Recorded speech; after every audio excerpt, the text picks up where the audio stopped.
Pourquoi investir est plus facile pour vous que pour Warren Buffett? Warren Buffett est le plus grand investisseur du monde.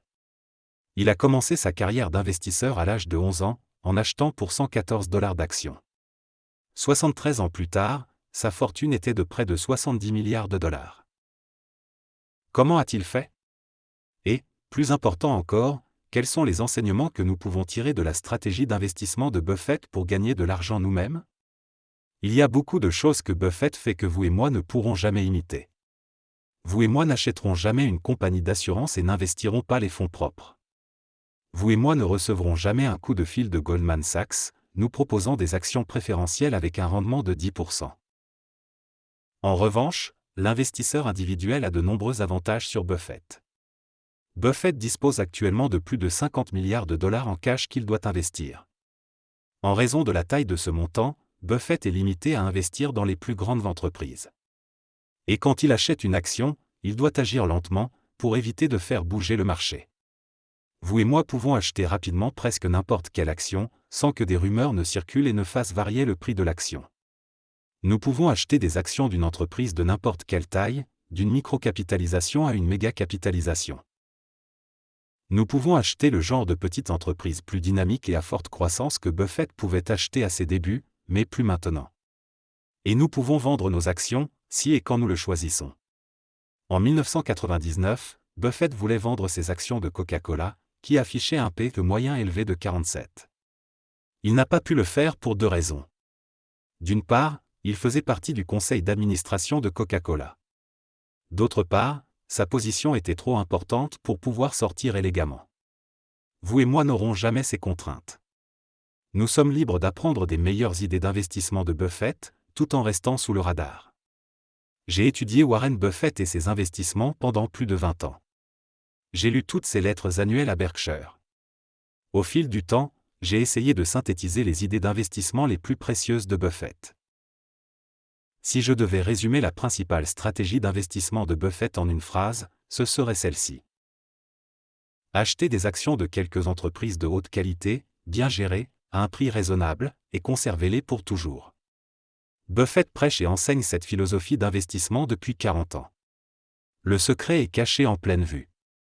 Et pourtant, si peu d'investisseurs l'ont mise en pratique, même en voyant la richesse de Buffett se multiplier année après année. La stratégie semble trop simple pour fonctionner. Pourtant, comme le rappelle Buffett, il semble y avoir une caractéristique humaine perverse qui aime rendre les choses faciles difficiles. Et ailleurs, je ne cherche pas à sauter par-dessus des barres de 7 pieds, je cherche des barres de 1 pied que je peux enjamber. Dans ce livre, vous apprendrez à trouver ces barres de 1 pied, pour que vous puissiez les enjamber, vous aussi. Ce n'est pas aussi excitant que de sauter par-dessus des barres de 7 pieds, mais j'espère que vous le trouverez encore plus gratifiant financièrement. Pour mettre en œuvre la stratégie d'investissement de Buffett, vous devez d'abord apprendre à repérer une entreprise de haute qualité, abordée dans les chapitres 2, 3 et 4. Ensuite, au chapitre 5, vous apprendrez à quel prix vous devez payer une action. Et enfin, au chapitre 6, vous apprendrez quels sont les meilleurs moments pour acheter des actions. Avant de continuer, il est important de se rappeler que pour Buffett, les actions ne sont pas de simples morceaux de papier ou des oscillations sur un graphique boursier. Ce sont plutôt des participations dans des entreprises réelles qui vous donnent droit à une part des bénéfices présents et futurs de ces entreprises. Quand vous achetez une action, vous devenez copropriétaire de cette entreprise. Après avoir acheté une action, elle peut monter ou elle peut baisser fortement. Votre propriété et votre part des bénéfices et des dividendes restent, quelle que soit l'évolution du cours de l'action. Si l'entreprise continue à bien se porter dans le temps, et à condition que vous ayez payé un prix raisonnable pour vos actions, vous gagnerez de l'argent. Il est maintenant temps d'apprendre ce qu'est une entreprise de haute qualité. À quoi ressemble une entreprise pas si géniale? Pour Buffett, le monde se divise en deux types d'entreprises. 1. Les grandes entreprises. 2. Tout le reste. Buffett pense que vous devriez consacrer la majeure partie de votre temps à vous concentrer sur les premières, et à ignorer les secondes. Le temps et l'argent sont trop précieux pour être gaspillés à rechercher ou à investir dans une entreprise médiocre. Pour comprendre ce qu'est une grande entreprise, il peut être utile de commencer par réfléchir à ce qu'est une entreprise pas si géniale. Les agrafes, attaches pour papier. Avez-vous déjà réfléchi à la conception des agrafes de votre agrafeuse? Avez-vous une marque préférée d'agrafes? Passez-vous des nuits blanches à penser à la sortie des agrafes 2.0? Probablement pas. Quand vous êtes au magasin de fournitures de bureau, ou sur Amazon, vous achetez probablement ce qui est disponible et le moins cher. Les agrafes sont un produit de commodité. Beaucoup d'entreprises différentes les fabriquent, mais aucune de ces entreprises ne se distingue vraiment. Avez-vous déjà entendu parler de Swingline, Adventu, PaperPro, Max ou Rapide? Je ne le pense pas. La fabrication des agrafes est une activité concurrentielle sur les prix. Le fabricant qui peut les produire au coût le plus bas gagnera des parts de marché. Si quelqu'un trouve comment fabriquer une agrafe moins chère, la majorité des économies de coûts sera transmise au client. Les agrafes pour agrafeuses à papier sont fabriquées à partir de fils d'acier zingués collés ensemble. Le coût de fabrication est déterminé par les matériaux, zinc, acier, colle, et la main-d'œuvre, Chine, Philippines. Celui qui peut se procurer les matériaux et la main-d'œuvre les moins chers pourra produire les agrafes les moins chères. C'est ce à quoi ressemble une entreprise pas si géniale. Elle produit un produit de commodité dans un marché très fragmenté et concurrentiel.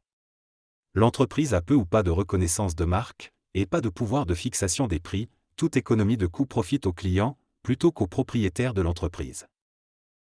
Comment repérer une grande entreprise? Ce chapitre explique comment identifier une grande entreprise à partir de ses caractéristiques qualitatives et quantitatives. Une grande entreprise est celle qui a un avantage concurrentiel durable, c'est-à-dire une capacité à maintenir ou à accroître sa rentabilité face à la concurrence. L'auteur présente 4 sources d'avantages concurrentiels: la marque, le réseau, le coût et la réglementation. La marque, une marque forte permet à une entreprise de fidéliser ses clients, de facturer des prix plus élevés et de se différencier de ses concurrents. L'auteur cite des exemples de marques puissantes comme Coca-Cola, Apple, Nike et Starbucks. Le réseau, un réseau est un ensemble de relations entre des personnes, des entreprises ou des organisations qui créent de la valeur pour les participants. L'auteur donne des exemples de réseaux efficaces comme Facebook, eBay, Visa et Mastercard.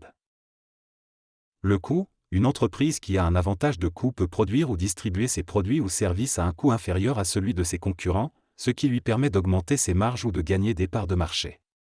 L'auteur mentionne des exemples d'entreprises à faible coût comme Walmart, Costco et Southwest Airlines.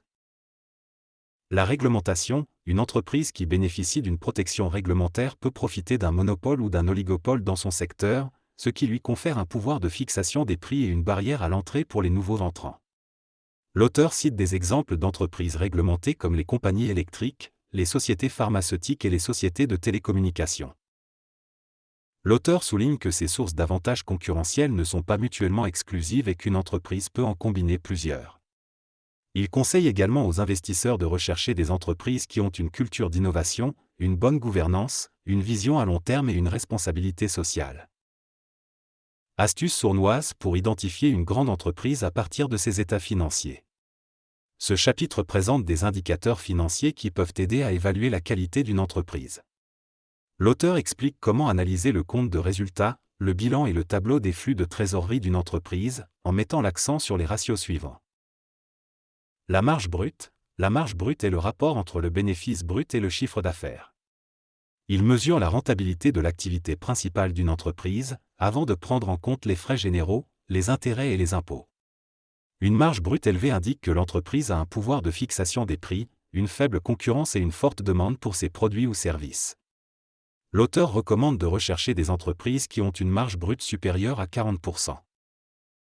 Le rendement des capitaux propres. Le rendement des capitaux propres est le rapport entre le bénéfice net et les capitaux propres.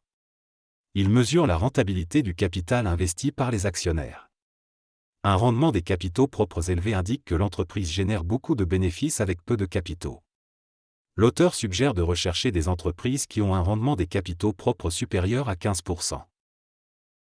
Le ratio de distribution. Le ratio de distribution est le rapport entre le dividende versé par action et le bénéfice par action. Il mesure la proportion du bénéfice qui est distribué aux actionnaires sous forme de dividende. Un ratio de distribution faible indique que l'entreprise réinvestit une grande partie de ses bénéfices dans sa croissance, ce qui est favorable pour les investisseurs à long terme. L'auteur conseille de rechercher des entreprises qui ont un ratio de distribution inférieur à 50%. Le ratio de conversion de trésorerie. Le ratio de conversion de trésorerie est le rapport entre le flux de trésorerie opérationnel et le bénéfice net. Il mesure la capacité d'une entreprise à transformer ses bénéfices en trésorerie. Un ratio de conversion de trésorerie élevé indique que l'entreprise a une bonne gestion de son fonds de roulement, une faible dépendance au crédit client et une faible exposition aux provisions pour dépréciation.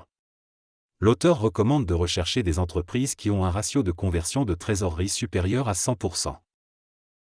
L'auteur précise que ces indicateurs financiers ne doivent pas être utilisés isolément, mais en combinaison avec les critères qualitatifs vus dans le chapitre précédent. Il conseille également aux investisseurs de comparer les performances d'une entreprise avec celles de ses pairs et de sa moyenne historique, afin de détecter les anomalies. Combien payer pour une entreprise de haute qualité? Dans ce chapitre, l'auteur aborde la question du prix à payer pour acquérir des actions d'une grande entreprise. Il explique que le prix d'une action reflète les attentes du marché quant à la performance future de l'entreprise, et que le but d'un investisseur est d'acheter des actions dont le prix est inférieur à leur valeur intrinsèque, c'est-à-dire à la somme actualisée des flux de trésorerie futurs que l'entreprise générera.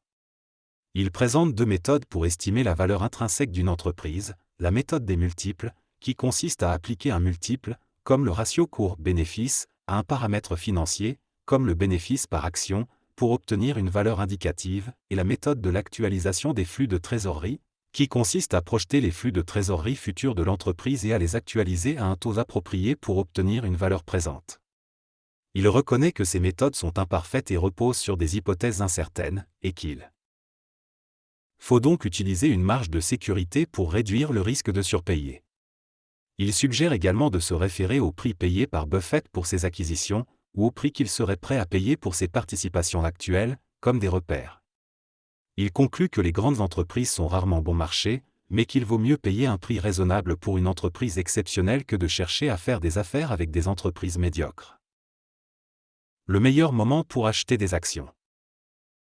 Ce chapitre explique comment profiter des fluctuations du marché boursier pour acheter des actions de qualité à des prix avantageux. L'auteur présente la notion de marge de sécurité, qui est la différence entre la valeur intrinsèque d'une entreprise et son prix de marché. Plus la marge de sécurité est élevée, plus le risque de perdre de l'argent est faible. L'auteur donne des exemples de situations où le marché offre des opportunités d'achat, comme les crises financières, les erreurs d'analyse, les changements de perception, ou les événements ponctuels qui affectent temporairement la performance d'une entreprise. L'auteur conseille de suivre l'exemple de Warren Buffett, qui achète des actions quand les autres sont pessimistes, et qui vend quand les autres sont optimistes. Il cite la célèbre phrase de Buffett, « Soyez craintifs quand les autres sont avides, et soyez avides quand les autres sont craintifs ». L'auteur recommande de se concentrer sur la valeur à long terme des entreprises, et non sur les fluctuations à court terme du marché. Il rappelle que le prix d'une action n'est pas toujours représentatif de sa valeur réelle, et qu'il faut savoir profiter des écarts entre les deux. Comment commencer aujourd'hui à investir comme Warren Buffett? Ce chapitre donne des conseils pratiques pour mettre en œuvre la stratégie d'investissement de Warren Buffett. L'auteur suggère de commencer par se constituer un fonds d'urgence qui couvre au moins 6 mois de dépenses, afin de pouvoir faire face à des imprévus sans avoir à vendre ses actions à perte. L'auteur propose ensuite de se créer un portefeuille d'actions composé de quelques entreprises de qualité, choisies selon les critères exposés dans les chapitres précédents. Il conseille de diversifier son portefeuille, mais pas trop, afin de ne pas diluer ses rendements. Il recommande de viser entre 5 et 15 entreprises différentes, en fonction de son niveau de connaissance et de confiance.